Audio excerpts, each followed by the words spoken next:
Acts of 8th September. Everything was fine, but the beans were salty. There are people in your life you can never please no matter what you do. There is always something wrong with them, with the world, and with them. Criticism is the way adults cry. When we are in pain, nothing looks or feels good, particularly those close to us. We strike out because we cannot tune into what we are feeling. Criticism is our way of saying something is wrong with us and we see it in you. Do you take it personally when you loved one continually criticizes? They are never upset for the reason they say they are. Or whatever it is not your issue. Do not strike back when you are criticized. Remember, you are with someone who is in pain. Be gentle with them, love them, gently ask them to talk to you about what they really are feeling. I am all right with me. When one door closes, another one opens. Many people ask, why can't I find a good relationship? Perhaps it is because they haven't truly entered the last one. We hold on to people in our hearts and finds long before they have gone. We hold on to anger, hurt, and pain. We may be holding ideas of revenge and destruction. We hold on to the romantic memories and special times, using them as measuring strikes for anyone who comes along. We hold on to our hearts, protecting them from pain. We have our minds filled with memories and doubts. We believe their dreams are shattered and will never come true. With all of this stuff we hold on to, how can others come get into our heart? We must learn how to close the door on our old relationship. We must sort through the rubbish, clear out the garbage, and freshen up our hearts and minds to receive a new guest. If you believe I'm closing the door on the past. If you believe you are to blame for everything that goes wrong, you will have to stay until you fix it. Some of us, particularly women of color, set out ourselves up as to be martyrs. We are to blame, it is our fault.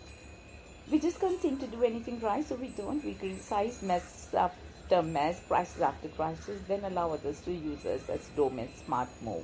As long as you are to blame, you cannot be held responsible or accountable for what we do not accomplish. We are too busy fixing the mess, figuring out what to do, or if we should be doing anything at all, as long as we have something or someone to fix. We cannot fix ourselves. We can never fix the fear of our power. We will never fix the fear of our beauty. We cannot fix our pain and confusion and desperate feelings in isolation. We don't have to face our fears and try to fix them. After all, it is our fault. We are like this, and as long as we are to blame, we will never have to face the thought that other must share in the responsibility of getting things done. The only thing I will fix today is me. It doesn't matter what road you take, hill or climb, the path you're on, you will always end up in the same place learning. There is nothing more devastating to the human soul than what we call a broken heart. He did me wrong. She put me out. He cheated me. She lied. I cried out. I can't eat. I can't sleep. I see her face. I hear his voice. Please let him fall. I don't get to see her. Wait, hold it. Hearts don't break. We love our heads, not with our hearts. We develop an idea of what a relationship should be, how our men should behave, and what we want to feel in the process. If things do not go the way we planned, our hearts are broken. There is a secret in this love thing. We must learn how to love honestly with no preconceived notions. Loving honestly means being who we are, accepting our mess for who they are, demanding nothing in return for who we are, demanding nothing in return for all of our love. Under these conditions, if things do not go well, it has nothing to do with our heart. It's our poor choices that have caused this with us. The only thing we can do about a broken heart is fix our head. My heart is unbreakable. The only way we have to peace in a relationship is to know how to butter our own bread. If you are in a relationship that causes you imbalance and anguish, get out. You are in a relationship that does not support you, lower your energy, leave it alone. If you are in a relationship where you give more than you give, when you give is not respected, where your security you seek is costing you peace of mind, you have got nothing else to lose, so leave. We come together in a relationship to grow, not to live in misery. Our relationship is sustaining, energizing, and growth supportive. When they are not, our growth is stunted, our energy is depleted, and our personality is distorted. A solid, loving, supportive relationship is like a shot of light. It is a source of inspiration. It provides a spark of motivation to encourage you onto the highest evolution of yourself. If you are in a relationship in which you are happy, sometimes sad, most of the time struggling to figure out what to do and how to make it last, you are out of place and know when to quit. Make all your relationship an 8 or better. On a scale where 1 is low and 10 is high, we want to live as close to 10 as possible. We want to give and take the best in our relationship, whether it is a friendship, love affair, or business relationship. We must not allow mediocrity to be the standard. When we have no standard, our life becomes so crowded with people, demands, and unrealized expectations that we run the risk of losing ourselves. At 8, relationship is one where there is mutual support and respect. We can be who we are and to know and be expected, accepted on that basis. There are common goals. Even when we disagree on matter, we can support the intent. In an 8 relationship, we give the joy of giving. We share the mutual growth. We give and complete honestly. We take what we need and do not fail to demand. The 8 relationship is one that we work on. It is one we work with and for striving for better as a mutual benefit. 1 means you don't have it, 6 is making it. 8 means you're definitely on the way to the top. There is no reason I must settle for less. Vulnerability is the gift I give to those I trust when I trust myself. Just because people are nice to us and don't ask anything in return does not mean there is something wrong with them. It is often hard for us to believe people can like us simply for who we are. Benny, a white man, was willing to give Frank, the black man, a kidney. Frank wouldn't accept it. He had known Benny for 3 short weeks. Frank knew very little about Benny, but he knew Benny must have had hidden agenda. Nobody gives a kidney away for nothing. Frank confronted Benny with his anger, suspicion, and fear. Quietly, Benny replied, I know you like to go fishing. I know you are a good father and a loving husband. I know because you are what you have shown me, based on what I've seen. I know you don't deserve to die. Frank accepted the kidney. Benny moved to Arizona and never saw Frank again. Blessings come in all colors. I get the ones I deserve. Love creates us and us without destroying the meaning. Love really is about people coming together to support each other. All the little tricks and the games they play to get their needs met are just that, tricks and games. It would be so much simpler to be honored ourselves and trusted our partners enough to ask for what we need. Instead, we want wait for them and to figure out. If they don't, we hold them responsible. What a cruel cry. If we let our partners know upfront what we need, we have a greater chance of having the need met. We must know that our needs are important, whether it is the hugs and the kisses, food drops, reassurance, or Hershey's syrup and whipped cream. Our needs do matter. Once we let our partners know what we need, we must accept the honest answer as to whether or not they can meet up those needs. If they cannot, we must then decide if these are the people we want in our lives. I honor my needs by letting my men know what they are. Loving someone and pleasing someone are 2 different things. The mother knew that her teenage son was involved with some unsavory people and affairs. She remained silent when he started wearing expensive clothes. She turned her head when he flashed the money. She drew the line when she found the bloody clothes and the gun in the basement. The next morning, she called up the police and had her only son arrested. When the social worker asked her how she felt about what she had, and she replied, it's not easier for me to visit him every week in prison than it would be for me to take 1 trip to the cemetery. In all of our relationships, there comes a time when we must do what we know is right. If we love somebody, we want the best for them.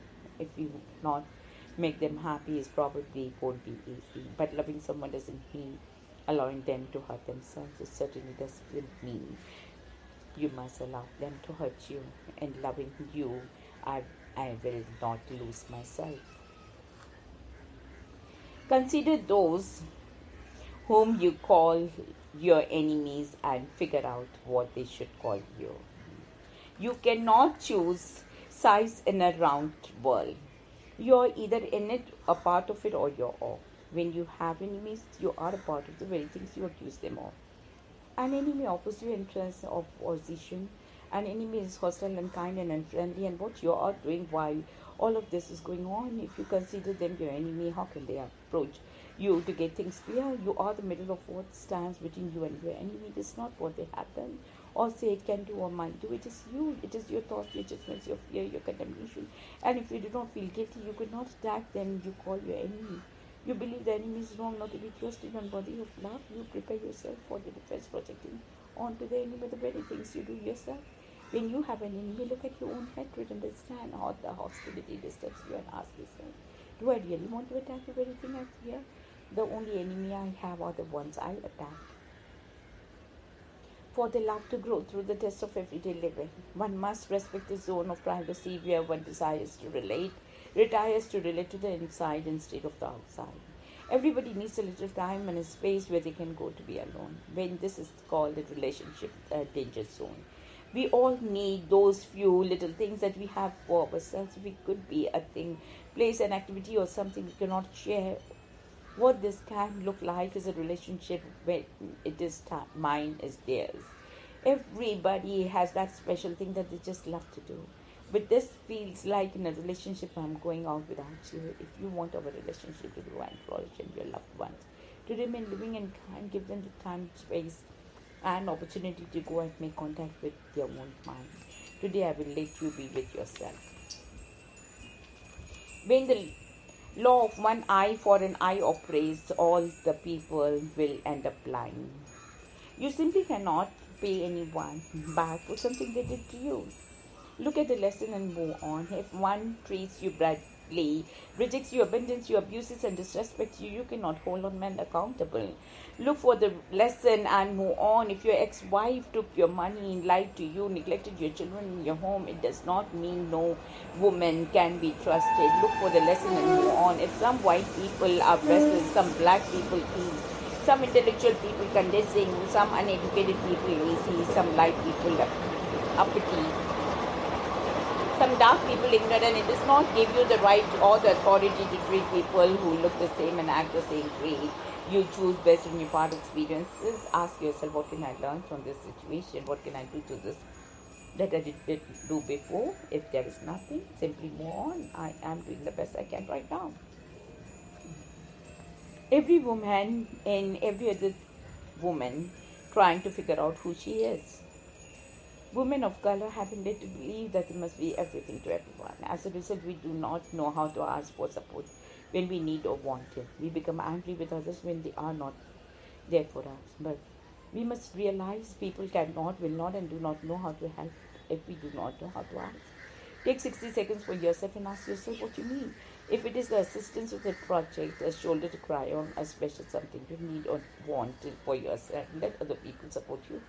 We make judgments about what people can or will do and want to our assumptions. We never really know what the person is willing to do or capable of doing until we ask. Nothing is too big or too small to ask what if we need it. When we don't ask for what we need, we keep getting bigger the need. If I need support today, I will ask for it. If you can find someone you will really talk to, it can help you grow in many ways. All need that time and space and opportunity to vent our anger, frustration, or dissatisfaction with the world. Unfortunately, those closest to us bear the brunt of our emotions when we do not release them. If loved ones take their frustration out on us, we must try not to take it personally. We never tell them they don't really feel that way. We must learn to honor those feelings and support them in expressing how they feel. If they say things to us they are painful and angry, we must separate what is truth and what is unreal. Parents must find a way to express their feelings without taking it out on the children. If we are tired, we should say so. If we are angry, we should take a walk before we go home. If we allow ourselves to say what we really feel when we feel it and try listening and not responding when we would probably have a lot less to fight about. When we express what we feel the moment we feel it, it won't get mixed in with everything else. Today I will talk about what I feel. God is the source and my supply, not my husband.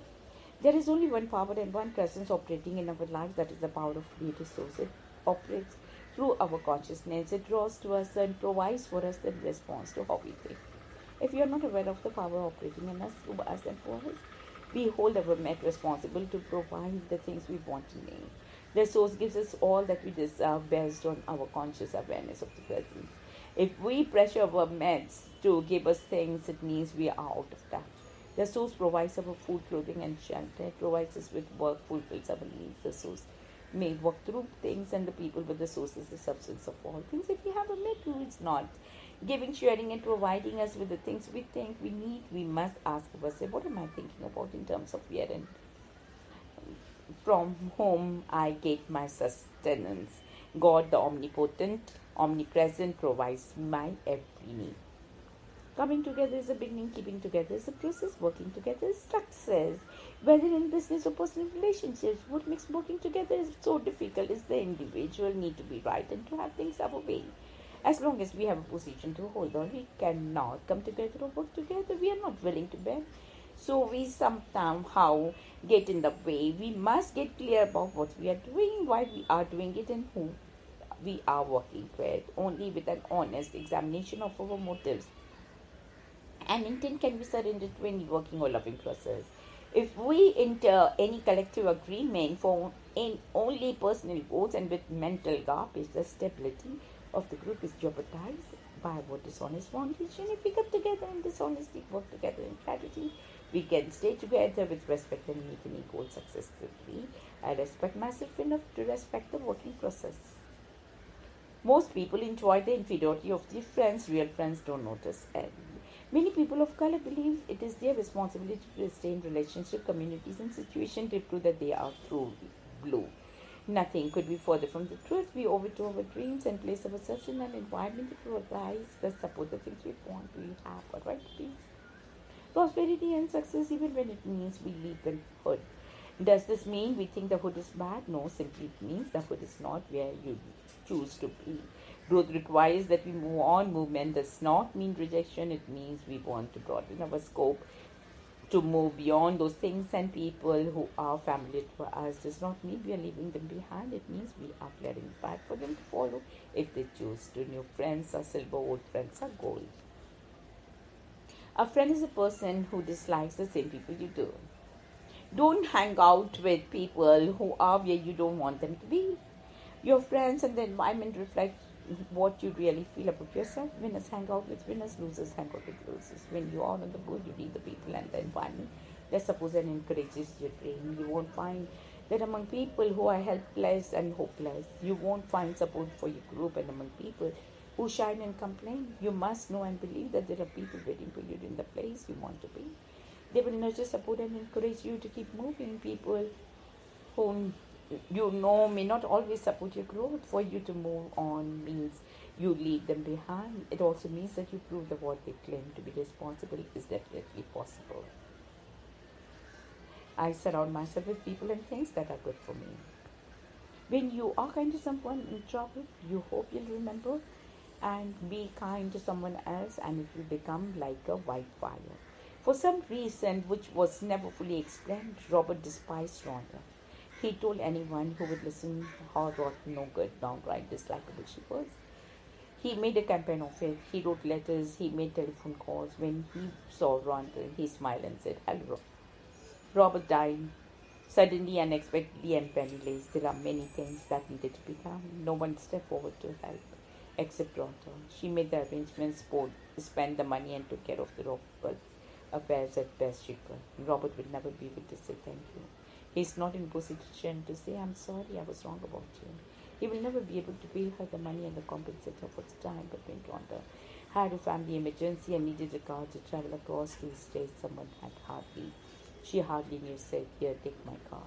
When I help you, I help me." When you're not happy with yourself, you cannot be happy with others. Everyone comes into our lives as a mirror back to us. Some part of ourselves we cannot or will not see. They show us the part we need to work on, to let go of. They reveal to us the things we do and reflect and the effects they have on ourselves and others. They say to us openly the things we say to ourselves and with you. They reveal to us the fears, doubts, and weaknesses and character flaws we know we have but refuse to address or acknowledge. We can usually see the faults of others very clearly. We all have people in our lives who anger and annoy us, who rub us the wrong way. They may create confusion or chaos. They may bring pain and disruption.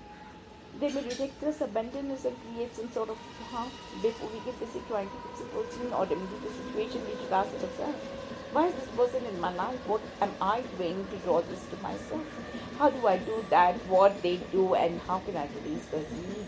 When we cleanse, heal, and bring ourselves into balance, everyone in our lives will be do the same or disappear. My relationships are a true reflection of me. Your children are not your children. Take time today to remember that your children also have a heavenly mother and father who are as concerned about them as you are. You are the channel using to bring the child into the life, but you're not the only force guiding that life. You can become so preoccupied with what you should have done that we forget how much we are doing. We can be so absorbed with what is wrong with our children that we miss what is right. We fear our dear or our failure prohibits our giving them what they need to succeed. Today, focus on the goodness that exists in children. They are the things they do well in things. They will learn to do better. Know what you cannot fix for children and cannot plan their lives. What you can do is guide, support, nurture, and love them. But all you have is the best way you can. Once you don't have that, done that, know that the Heavenly Mother and Father, Heavenly Father, want as much, if not more, for them than you do. I surrender my children to the drive force that moves in, through, and for them. Beautiful. Some kids do what you say. Some kids do what you say do not do, but all kids do what you do. A 13-year-old was sent to the cleaners. She was told to go straight there. She did, but she did not come straight home. On the trip home from the cleaners, she became involved with an egg fight. More than half a dozen eggs ended up in the $300 suit, and she took her suit home, rolled it up, and putting it in the plastic bag and hid it in the closet. 3 days later, when she was asked about the suit, she started to cry and produce the bag with the festering suit from the closet. The child is still alive with all of her limbs intact. The parents keep a deep breath and reminded herself, there are times when I do not follow instruction, I do not always admit my mistakes and try to cover them up. When I put on the spot, I cry. Whenever I am confronted with something I've done wrong, I usually don't cry. If we really want to understand why our children behave the way they do, we must take a hard, long, honest look at ourselves. When I see my children, I see my son. It doesn't have to glitter to be gold. They always want, they always need. They gave you that first gray hair. They eat too much. They sleep too much. They have a loving relationship with dirt. They break the good dishes. They never wash the glasses clean. They really know how to embarrass you and play. They talk too loud. They walk too slow. They rarely do what you ask. They say you want it done. They go away. They come back with friends and dirty laundry. They worry you. They frighten you. They always want to question you. They love you. They hate you. They always have a great use for your money. They grow up. They get better. They get older. They get worse. Now just think how empty the world would be if we didn't have the children to love. I really do love my children. Children are gods in work clothing. It is hard for our children to tell us what they really feel. They don't want to hurt us. They don't want to be disrespectful. They may not believe what they think and feel is valuable. As parents, it is sometimes hard for us to let them be who they really are. People with thoughts, feelings, and dreams. We want to protect them. We want to give them the best. We must consider whether the things we want for them are the things they want for themselves. When we fear for them, they may be fear for themselves. Our children have the right to choose, to search, explore, and decide, and they have the stamina to take it takes to follow their faces and get up again.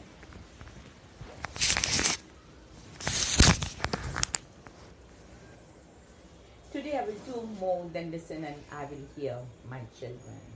Beautiful. Think wrongly if you please, but in all cases think for yourself. One of the many things that drive people crazy about their children is that children like to think for themselves. Parents do not like that. Most of the time, parents do not understand what children believe As they do, they may also feel threatened when the children do not see the things the right way, that is, the parents feel. Parents have experiences they believe children do not. Parents know the dangers and the traps in life, children seem not to care. Parents believe that if children are left to their own devices, they will destroy themselves. Parents need to realize the differences between the discipline and thinking and disobedience and thinking, disrespect and thinking. Children are just people living through the smaller body. They just learn to express themselves, to understand who they are and grow into why they are through their own thoughts. Just because your children do not think as you do doesn't mean they are wrong. I guess the children of the mind, my children have children. When you say I love you, you are actually saying you have awakened a place in me where I am loved. Deep within our being is a place of peace, joy, and knowing. This is a place called love. We are not taught to live from the place of for ourselves. We are taught to sharpen it on others. We do not for others what we will not do for ourselves. We give to others what we think we do not deserve. We turn to others for the very feelings that comes from within. We love from the core of our being. It is the energy by which we were born. We breathe love. We see love. We have our being in love. Why can't we learn to love ourselves the same way we love others? It can be love from our being of love. We can't help but attract more of what we are. Love is what we are. When we know what we that and we love, live through it, we can live in love with ourselves. I am love. A relationship is placing our hearts and soul in the hands of another, one taking charge of another and one soul and heart. When we enter a relationship, we don't often think or see beyond the physical being. We are attracted to the body, face, and personality. We may like what the person does or how they do it, or want to be a part of that. We may even experience a pull from within that we can't actually explain, but often it's not to consider the difference of person we are attracted to. There's a being before us who has a past, present, and future, their flesh and the hearts and the skull. Feelings, thoughts, and ideas. When we enter the world of another being, we must be willing to be a part of it all. When someone entrusts their hearts to you, they are giving you a piece of the soul. You cannot treat the soul casually. You must protect, nurture, and handle it for care. Our interactions with one another go far beyond the face, body, and the hair, one another thing. One, you must consider when we enter someone's heart, there is a heart and the soul inside of us, of course. They play a part. I respect the heart, mind, and soul of my friends and lovers. Experience is a good teacher, but